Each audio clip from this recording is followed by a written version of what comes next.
আজকে সভা জেলা কমিটি নেতৃবৃন্দ, জেলা কমিটির সদস্যবৃন্দ, উপজেলা নেতৃবৃন্দ, সবাই আমার শুভেচ্ছা ও সালাম নিয়ে। আমরা যে দলটা করি জিএইচ, এটা হলো 1972 সালে 31শে অক্টোবর এটা জন্ম হয়েছিল। তখন এই দলের প্রতিষ্ঠা সভা ছিল মেজর দলিল, আর মহাসচিব ছিল আসাম আব্দুল হক। সেই দলের থেকে আমরা 1972 সাল থেকে আমরা বিরোধী দল হিসেবেই, আওয়ামী লীগ ছিল সরকার আর আমরা ছিলাম বিরোধী দল। এই আমাদের অনেক জ্বালা যন্ত্রণা সহ্য করতে হয়েছে। সেই 74 সাল দুর্ভিক্ষের আওয়ামী লীগ, সেই ফেসিবাদী সরকার, সেই আমলে আমাদের অনেক হাজারে হাজারে তুই কেন তুমি বিদেশে পালাই না? তোমার কোথায় সে আওয়ামী লীগ, কোথায় ছাত্রলীগ, কোথায় যুবলীগ, কোথায় তোমার এত দাম্পত্য, তোমার কোথায় পুলিশ, কই কেউ তো তোমার রক্ষা করতে পারলো না। কেন কেন পলাই গেলা তুমি? সুতরাং আমাদের এই যে সে পলাইয়ে গেছে, এই যে আমাদের যে নির্যাতন, এই অত্যাচার, এই অপেক্ষা করতে থাকবে। আর দেখেন কত কিছু বাইরে যাবে, দেখেন কি অবস্থা এই দেশে ঘটে।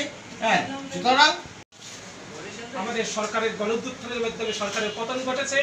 সেই সরকার পরে আমাদের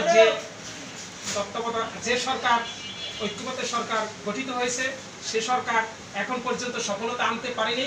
আমার জানা মতে, আমার দৃষ্টিতে সে সরকার সম্পূর্ণরূপে আইন শৃঙ্খলা নিয়ন্ত্রণ, দ্রব্যমূল্য নিয়ন্ত্রণ করতে ব্যর্থ হয়েছে। আমি সাংবাদিকদের মাধ্যমে সরকারের প্রতি উদাত্ত আহ্বান জানাবো, সরকার যেন অতিবিলম্বে আমাদের সাধারণ জনগণের কথা চিন্তা করে দ্রব্যমূল্য বাজার নিয়ন্ত্রণটা একটু নিয়ন্ত্রণে আনে এবং আইন শৃঙ্খলা পরিস্থিতির একটু আরো উন্নতি ঘটায়, যাহাতে কোথাও কোনো চাঁদাবাজি, কোনো জোর জুলুম, অত্যাচার না চলে। এইটুকু আমার এই সরকারের কাছে অনুরোধ। কারণ এদেশের 80% লোক এখনো কৃষক, খেটে খাওয়া মানুষ, সাধারণ মানুষের যারা দিন আনে দিন খায় তারা কত কষ্টে আছে। আমি ব্যক্তিগতভাবে সাধারণ মানুষের সাথে ওঠা বসা করি, আমার এই অভিজ্ঞতা সবচেয়ে বেশি। তাই আমি সরকারকে উদাত্ত আহ্বান জানাবো আমাদের সাংবাদিক বন্ধুদের মাধ্যমে, সরকার যেন অতি বিলম্বে বাজার নিয়ন্ত্রণের ব্যবস্থা নেয়। সরকার যে বাজারের দ্রব্যমূল্যের যে ঊর্ধ্বগতি এবং